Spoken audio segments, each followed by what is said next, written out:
무당이 될 팔자였는지 귀신이 보였지만 나는 그녀와 결혼했다. 저와 제 친구들 그리고 정양과 그 친구들. 이렇게 계곡에 놀러 갔을 때의 이야기 중에 첫날은 그런 사건으로 마무리가 되어 가는데 친구들은 그렇게 옆방에서 소리가 엄청나게 큰데도 아무런 소리도 듣지 못했고 그 다음날 옆방이 소란스러워서 그런 일이 있었다는 걸 알았다고 합니다. 그리고 우리들은 찝찝한 마음에 오늘은 아무 일도 없겠지 하며 계곡으로 물놀이를 하러 가려는데 정영이 절 보며 다른 애들은 잘 모르겠는데 니는 들어가지 마라. 이렇게 이야기를 합니다. 전 왜 그러느냐? 어제도 잘 들어가서 잘 놀았잖아. 라고 이야기를 하니까 정영이 인상을 쓰며 자기도 이상하다고 합니다. 왜 그런지 모르겠는데 지금 계곡 쪽에 어제와는 차원이 다르게 귀신들이 어마어마하게 모여있다는 이야기를 해주더군요. 전날에는 귀신들이 있었는데 그렇게 피해를 줄 놈들이 아니었기에 정영도 들어가서 재미있게 놀고 있었고 저 또한 재미있게 놀았기에 이번에도 뭔 일 있겠냐며 정영을 꼬시곤 들어가 보려고 하는데 정영 표정을 보니 이 여자가 그렇게 당황해하는 모습을 보는 건 처음 보았습니다. 왜 그러냐라고 묻자 네가 일어서서 물가로 들어가려고 하니 그것들이 절 보고 웃으며 서서히 다가온다고 이야기를 하더군요. 물론 다른 사람이 이야기를 했으면 웃기지 말라고 할 텐데 정영이 그렇게 이야기를 하니깐 왠지 더 오싹해지더군요. 그리곤 하는 말이 절대 우리 친구들한테 네가 먼저 말 걸지 말라고 이야기를 하더군요. 왜 친구들하고 대화를 하지 말라고 물으니까 그것들이 지금 저와 정영을 정말 무섭게 노려보며 죽일 듯이 얼굴만 내놓고 있다고. 원래 저만 그렇게 보고 있었다는데 정영이 그걸 알고 절 막으니 정영을 방해자라고 생각을 하였는지 저양까지 노려보며 너도 데리고 갈 거라고 이야기를 하고 있다고 하네요. 물론 정영은 이젠 익숙해진 건지 그냥 시크한 표정이 다시 돌아오며 절대로 이야기 하지 말고 만약 아는 체를 한다면 제 녀석들은 네 친구나 정영의 친구를 붙잡고 혹시나 저나 정영이 물에 들어오게 할 거라고 위험에 빠진다고 이야기를 합니다. 전 제 마음 같아선 우리의 모태신앙인 시곤한테 이야기를 하고 싶었지만 그래도 친구인지라 일단 넘어가고 말았는데 사건은 다른 곳에서 터지게 되더군요. 계곡은 우리 일행들 말고도 다른 일행들도 놀고 있었고 갑자기 반대쪽에서 사람 하나가 물에서 허우적대며 살려달라고 하는 거. 그 일행들은 처음엔 장난인 줄 알면서 빨리 나오라고만 하고 서서히 그 물에 빠진 친구가 나오질 않아 다른 친구들이 그 사람을 건져 올리는데 물에 빠진 그 사람은 연신 헛구역질을 해대며 물에 손가락을 가리키며 저기서 뭔가가 자기를 잡아 당겼다고. 그리고 위에서도 누르고 팔과 다리를 계속 잡아 아무것도 못하고 있었다는데 물론 친구들은 그 말을 제대로 듣지도 않고 애가 헛걸봤나 하며 그냥 다행이다라고만 이야기를 하는데 나중에 물에 빠진 사람의 양쪽 팔과 양쪽 다리 그리고 어깨 그곳에서 사람 손들이 찍혀 있는 것을 보고 그 사람과 친구들은 하나같이 얼어 있는 것을 보았고 그 주변에서 놀던 사람들도 전부 물에서 나와 못 들어가고 있을 때쯤 제가 정영한테 물었습니다. 아까 저 사람 저렇게 될지 알고 있었냐? 그러자 정영이 말하길 알고는 있었는데 저렇게 심하게 나올 줄은 자기도 처음 봤다라고 이야기를 하더군요.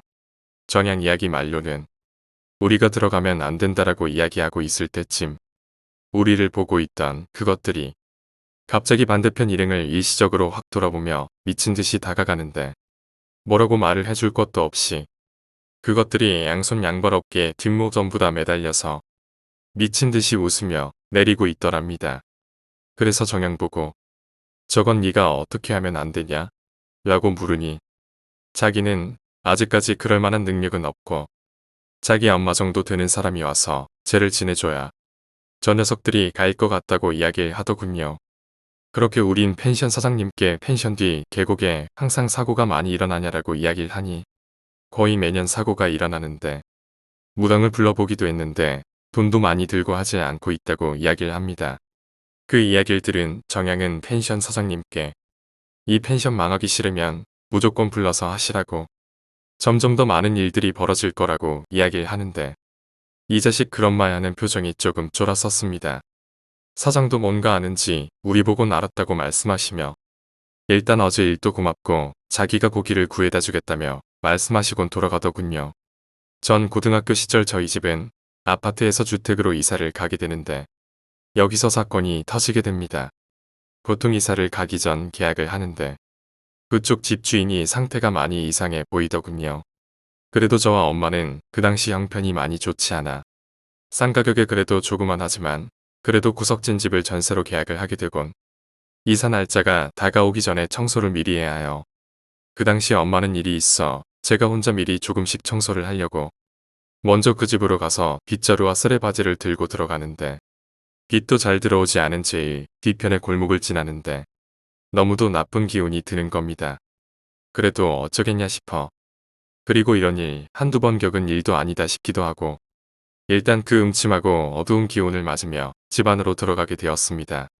방은 아직 제대로 청소가 되어지질 않아 먼지가 많이 쌓인 상태였고 그렇게 혼자서 집을 청소를 하고 있는 도중 제가 자야 할 방에서 여자의 흐느끼는 소리가 들리는데 이게 예상을 미리 하고 들어온 터라 정영의 말을 생각하여 최대한 무시를 하며 안방부터 구석지게 쓸고 닦고 마무리를 하는데 계속 옆에 제가 써야 하는 방에선 소리가 나고 있는데 이래선 안 되겠다 싶어 안방에서 제가 소리를 질러버렸습니다.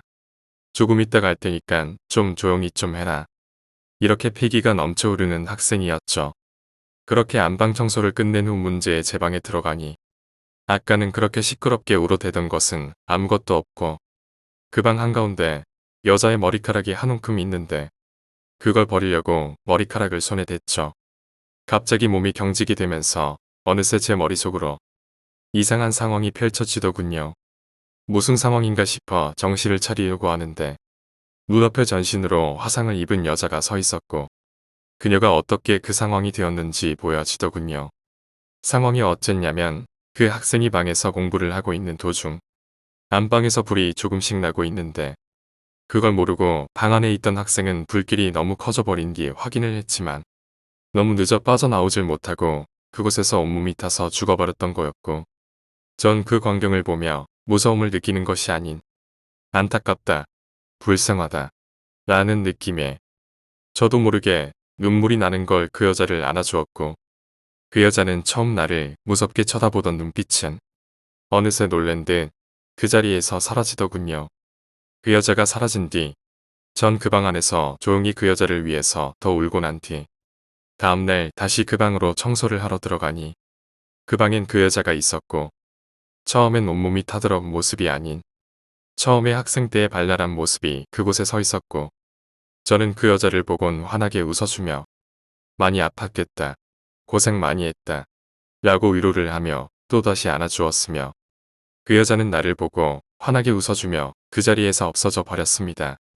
그리고 청소를 마저 하곤 그 집으로 이사를 온 뒤 정양과의 데이트를 하러 약속 장소로 가니 절 이상하게 쳐다보며 니 도대체 뭔 짓을 하고 다니냐라고 이야기를 하는데 내가 왜? 라는 말과 함께 니 뒤에 여자 학생이 따라다니는데 할머님하고 같이 둘이서 이야기를 하고 있다라고 이야기를 하더군요. 근데 그 학생의 힘이 지금의 할머니와 거의 동등해 보인다라고 이야기를 하는데 제가 정양 보고 묻기를 그럼 내 뒤에 있는 학생은 착한 아이가? 무서운 녀석 아니가? 라고 물었고 정양이 한참 보고 있더니 지금 저 여자아이는 저한테 고마워하며 지금의 너를 지켜주려고 따라 붙어 있다고 이야기를 하더군요. 그리곤 정양이 저보고 니는 아무 여자나 그렇게 안아주지 좀 말라고. 저 여자애는 그래도 자기를 위해 울어주고 그 마음으로 안아줘서 악귀에서 돌아올 수 있었는데 대부분 악귀로 변한 것들은 돌아올 수 없는 것이 대부분이며 그것들을 잘못 만나게 되면 정말로 위험하다고 이야기를 해주네요. 일단 뭐 잘 되었으니깐 다행이다라고 둘러대곤 그렇게 제겐 여학생이라는 수호령이 하나가 더 생기게 되었죠. 이야기는 다음 편에 계속됩니다. 오늘 이야기는 여기까지입니다. 오늘 이야기가 재미있으셨다면 구독과 좋아요, 댓글 부탁드립니다. 댓글은 저에게 큰 힘이 됩니다. 감사합니다.